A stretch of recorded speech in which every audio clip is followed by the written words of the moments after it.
অশান্ত বাংলাদেশ। ইতিমধ্যেই বাংলাদেশের প্রধানমন্ত্রী শেখ হাসিনা পদত্যাগ করে দেশ ছেড়েছেন। প্রসঙ্গত, শিলিগুড়ি সংলগ্ন ফুলবাড়ি লাগোয়া এলাকায় রয়েছে ভারত বাংলাদেশ সীমান্ত। এই সীমান্ত দিয়ে প্রতিদিন প্রচুর মানুষ উভয় দেশ থেকে উভয় দেশে যাতায়াত করে। তবে পরিস্থিতি এখন অন্যরকম। সেই কারণে বিএসএফ এর থেকে কড়া নজরদারি চালানো হচ্ছে। পরিস্থিতির ওপর বিশেষ নজর রাখছেন বিএসএফ এর উচ্চপদস্থ অধিকর্তারা। এদিন সেই চিত্রই ধরা পড়ল।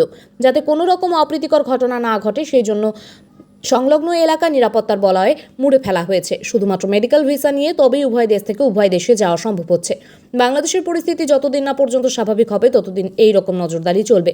উভয় দেশের বেশ কিছু মানুষের সাথে কথাবার্তা বলে যাবতীয় বিষয় অবগত করা সম্ভব হয়েছে। স্যার, আপনি কি বাংলাদেশ যাবেন এখন? জি, বাংলাদেশে যাব। আমি ব্যাঙ্গালোর গেছিলাম চিকিৎসার জন্য।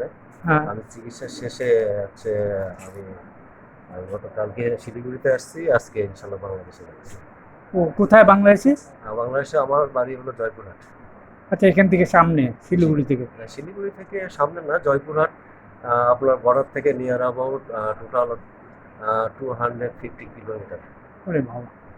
তো বাংলাদেশে জানেন তো শেখ হাসিনা চলে গেছে, মানে হ্যাঁ, আমি শুনতেছি আর কি। আমি আসলে চিকিৎসা অবস্থায় ছিলাম, নিজে অসুস্থ ছিলাম। আমি ওই ধরনের আসলে কিছু এতটা জানি না।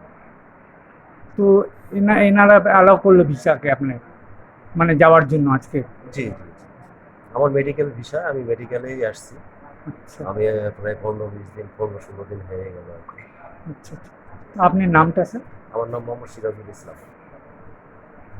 আপনারা বাংলাদেশ থেকে আসলেন আজকে? জি জি জি। তো বাংলাদেশের যে পরিস্থিতি, শেখ হাসিনা চলে গেছে জি জি। বাংলাদেশ থেকে, তো কি পরিস্থিতি দেখলেন আপনারা? এখন তো কেবল গেল, এখন পরিস্থিতি, পরের পরিস্থিতি কি হবে সেটা কেমনে বলবো? তো আপনারা কি মানে ভারতীয়? না না, আমার বাংলাদেশ। বাংলাদেশি সে মানে চিকিৎসার জন্য এসেছেন? চিকিৎসার জন্য, জি জি জি। সবাই আচ্ছা, মিলে? আরো কথা, আগের কথা ছিল যেহেতু কার্ফিউ টার্ফিউ ছিল, আসতে পারতেছেন না, এই জন্য আর কি। তো এখন অ্যালাউ করছে আর কি? হ্যাঁ, অ্যালাউ করছি। আচ্ছা আচ্ছা, মানে চিকিৎসার জন্য এসেছে। জি জি। তো আপনার নামটা? আমার নাম অভি। অভি? জি। ঠিক আছে।